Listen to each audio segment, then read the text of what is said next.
Fala pessoal, tudo bem? Sejam muito bem-vindos ao canal Evolua. Jansen aqui, e essa é a segunda parte da série de vídeos descriptografando a Matrix. Agora nós iremos falar sobre o segundo nível, que eu intitulei como o regente.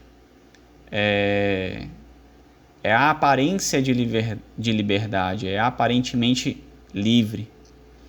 Muitos que se dizem espiritualistas e que falam sobre a Matrix possuem os seus pensamentos presos a ela. A pessoa apenas ganhou conhecimento, porém continuou dominada por julgos. Quando não tinha essa compreensão, era ostensiva e atacava determinado grupo de pessoas. Ao adquirir conhecimento, agora ataca outras pessoas, que são elas, as que ainda não obtiveram as informações que ela conheceu, os ditos fanáticos religiosos e os que estão cativos, presos, entre aspas, na Matrix de modo geral. Ou seja, esse indivíduo usa o seu conhecimento não para ter misericórdia, mas se sentindo superior, ataca os demais. Ele ainda não conheceu nada palpável de verdade. E se conheceu, não aprendeu nada com isso. De fato, conheceu apenas as letras dos livros. De nada adianta se inflar de conhecimento se a primeira pessoa ao aplicar não for a si mesma. É em vão aquele que busca evolução espiritual sem observar as leis de misericórdia, de julgamento, compaixão, amor, equilíbrio e paz para com o próximo. Não é o conhecimento em si que liberta, mas a aplicação honesta do mesmo. É um erro, ou seja, pecado, correr atrás do conhecimento de forma incansável, adquiri-lo e depois retê-lo ou aplicá-lo de maneira nécia. Uma observação para a palavra pecado. A palavra pecado vem do hebraico ratá, que significa errar o alvo, em falta ou perder o rumo. O mundo é feito de energia e vibração. Aprendemos isso com a física através da teoria das cordas dos quarks.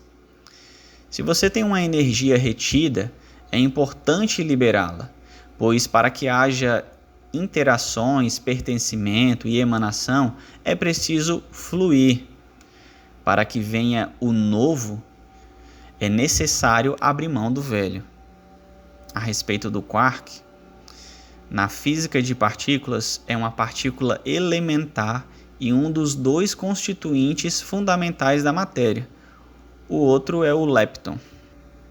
Veja, é uma troca, não à base de barganha, mas de modo natural. É a ação e reação, como disse Newton. Plantar e colher, doar e receber. Bruce Lee, filósofo e artista marcial, dizia o seguinte: o conhecimento desata poder, mas só o caráter gangreia respeito. Essa é uma frase muito impactante do Bruce Lee. Você já ouviu falar de pessoas que despertaram, acordaram, retiraram o véu, mas que por lerem bastante, alimentam mais ainda os seus caráteres altivos? Essas pessoas são aquelas que vestem a capa da espiritualidade e, pasmem, vivem metendo o pau nos religiosos e falam mal das religiões, dizendo que as religiões são uma espécie de câncer. Grande parte daqueles que dizem estar despertos, fora da Matrix, sem o véu, dentre outros dizeres, ainda continuam atados ao mesmo. O que precisa ser tratado é o caráter. Se esse não for ajustado, de nada adiantará o conhecimento que o mundo e o eterno têm para oferecer. Pegue 1 milhão e coloque nas mãos de um avarento, outro nas mãos de um doador, e ainda um outro 1 milhão nas mãos de uma pessoa equilibrada. Então observe a resposta de cada um em relação ao que farão com esse dinheiro. Acima de qualquer coisa, o solo é mais importante que a semente. Não importa se a semente é boa. Se ela cair em terra não tratada, sem o devido preparo, não vingará. A semente é só o norte, aquilo que produzirá os frutos, a qual contém todo o código genético de uma árvore adulta e também responsável por gerar novas sementes. Mas o solo é o seu caráter. E ele precisa de um prévio preparo antes de receber a semente, como arar, retirar ervas daninhas, adubar, dentre outras coisas, para só então plantar a semente. E um detalhe bem importante: esse solo agora precisará de outros cuidados, como água, fertilizante, boa iluminação, sol, dentre outros. O conhecimento para um caráter não tratado é como um tesouro para um ser incapaz de emitir valorização. O ouro, diamante, rubi e esmeralda para esse será como qualquer outra pedra que ele pisa todos os dias. Não adianta conhecer o mundo das ilusões se o caráter não for transformado. Saiba, nosso pensamento nos prega peças. Acordar não é adquirir conhecimento. Veja, no filme Matrix, em um determinado momento, Morpheus diz para Neo: há uma diferença entre conhecer o caminho e andar no caminho. Existe um abismo entre ambas. De nada adianta conhecer a sabedoria dos livros e continuar a maldizer e apontar, a se sentir superior e encher a boca para falar e não ouvir, a achar que em relação aos religiosos não tem nada para receber ou aprender. Cada um tem o seu tempo. Todos um dia já tivemos nossos momentos de ignorância e sempre teremos pontos em que somos ignorantes.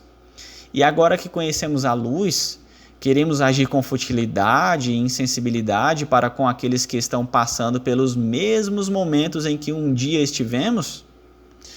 Dessa forma, continuamos no teatro coletivo da mesma ignorância anterior. Como alguém que se diz desperto continua a maldizer aqueles que não acordaram do sono ainda. O conhecimento tem o poder de ativar o monstro interior que muitos possuem, o monstro da sensação de superioridade e o da elevação do ego e do sarcasmo. Se o conhecimento não servir para que você lapide um caráter humilde, todo o seu esforço e o que você adquiriu de informação será apenas expurgação de um filtro fétido e sujo. Se todo o conhecimento que você adquiriu não servir para que você lapide um caráter humilde, ele não tem nenhuma aplicabilidade real na sua vida. O conhecimento é uma linha tênue. Ele pode aguçar o orgulho para os predispostos, ou ele pode ativar a humildade também para os que têm predisposição. Você já teve um sonho e acordou? Todavia, somente quando acordou de verdade percebeu que teve um sonho dentro de um sonho? Isso geralmente acontece com grande parte dos espiritualistas, ou dos que se dizem espiritualistas, melhor dizendo. Eles acordam, mas de fato não é um despertar real, apenas uma sensação ilusória. Entretanto, ele só dará conta que não despertou de fato quando o real despertar vier. Essa é a Matrix dentro da Matrix, ilusão dentro da ilusão, camada sobre camada. É bem comum encontrarmos espiritualistas dizendo que estão despertos e que acordaram do sono da ignorância. Entretanto, esses mesmos espiritualistas estão com a altivez mais inflada, proferem palavras chulas e pesadas para aqueles que julgam serem inferiores a eles. Seus alvos principais são os religiosos. Infelizmente, ainda eles não estão literalmente despertos. Ainda alguns podem estar vivendo uma realidade tão ilusória que para acordar do sono profundo é necessário passar por diversos despertares, sonho sob sonho, que aparenta não acabar mais. O filme Inception, que em português ficou com o título de A Origem, de Leonardo DiCaprio, fala sobre o mundo dos sonhos de maneira peculiar. E com esse filme conseguimos trazer luz ao que estamos abordando nesse tópico. No filme vemos claramente as várias camadas dos sonhos. Todavia, o objetivo não é despertar do sono, e sim compreender que é tudo um sonho, agir de maneira natural e em alguns momentos necessários modificar, entre aspas, detalhes. Quando estamos sonhando, nos tornamos mais vulneráveis, com maior receptividade. O nosso filtro de represárias, moral e ética tende a se afrouxar.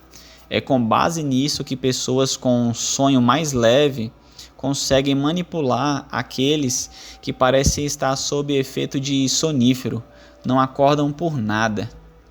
Para alguém entender que precisa transformar o caráter, primeiramente é necessário ter consciência da necessidade do mesmo, ou seja, saber que a elevação do seu ego precisa ser controlada. O primeiro nível de Matrix, que foi lá no primeiro vídeo abordado, ao adquirir conhecimento, a tendência do ego é se inflar.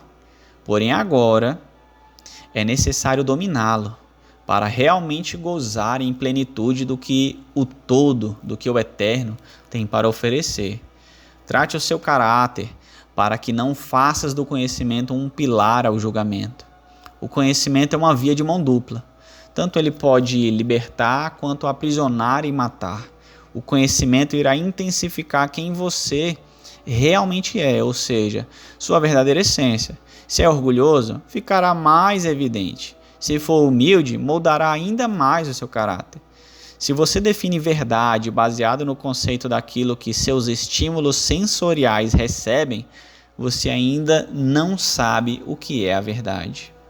A verdade não depende dos seus estímulos sensoriais e nem da sua capacidade de percepção. Podemos perceber, e se não notarmos, ela continuará com suas leis, verdades científicas, eternas e imutáveis. Ela não se amolda a você. Antes de você, ela já é. Então, melhor dizendo, não se limite aos conceitos sensoriais de um corpo sensorial limitado. Ele recebe apenas uma centelha da verdade.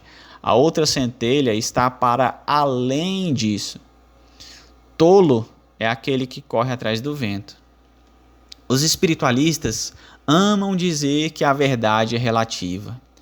Alguém relativista não é livre, pois ele não sabe definir o certo do errado. Logo se torna escravo das suas vontades. A verdade para muitos indivíduos pode ser subjetiva, mas a real verdade com V maiúsculo não é subjetiva nem relativista. Ela simplesmente é. Muitos dão a desculpa que as religiões colocam limites. Sim, de fato, elas colocam. As escolas colocam, as faculdades colocam, o exército coloca e assim sucessivamente. Toda e qualquer organização institucional tem os seus limites do que pode ou não fazer. Mas o Deus ali buscado não tem limites. Por causa da ignorância das pessoas, alguns ainda dizem que Deus não está lá nesses locais de culto. Se a presença de Deus não for perceptível nesses locais, ou seja, se Ele, Deus, não estiver nesses locais, logo Deus é um Deus que está preso à razão e ao intelecto humano. Algo que é um absurdo pensar que um ser ilimitado, sem começo e nem fim, estaria subjugado a se fazer presente apenas aos inteligentes. Se alguém achar que ali não tem Deus pela limitação de fala do indivíduo, ele limita Deus à razão, na qual ele só pode, Deus, na qual ele só pode estar presente em mentes inteligentes. Com o avanço das redes sociais, surgiu uma nova geração, a geração mimimi, que conhece de ouvir falar e fala como se conhecesse. As pessoas têm intensificado cada vez mais as suas intolerâncias. Vivemos em um mundo em que falar de reconhecimento de erros, de perdão, de amor, se tornou supérfluo. Estamos num mundo em que as guerras intelectuais ganham mais status que os abraços. O conhecimento é uma das dádivas mais valiosas que o ser humano pode obter. Não use-o para condenação, e sim para libertação. Antes do conhecimento, peça a Deus sabedoria, pois até a busca pelos melhores dons requer discernimento.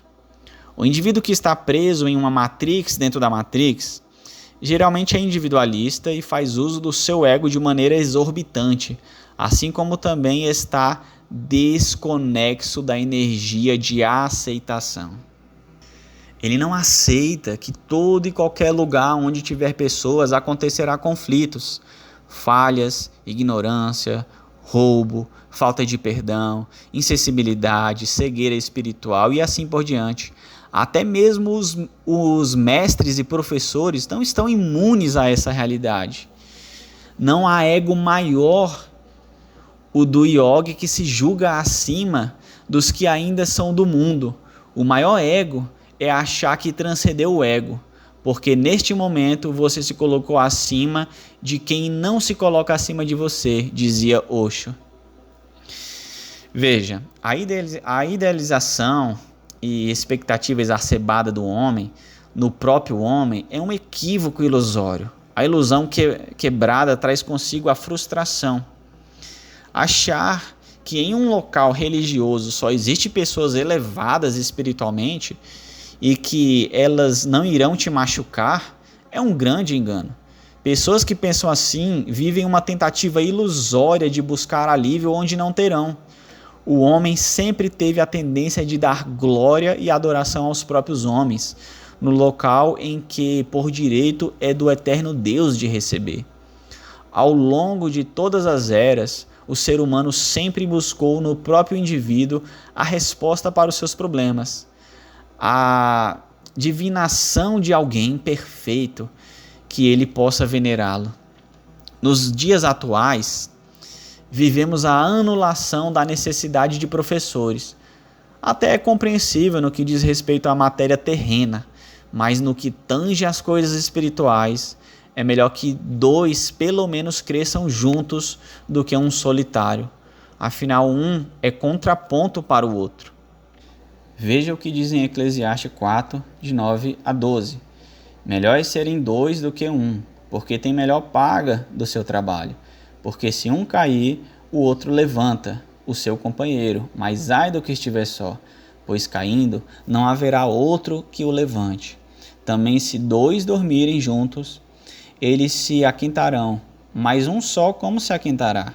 E se alguém prevalecer contra um, os dois lhe resistirão, e o cordão de 3 dobras não se quebra tão depressa.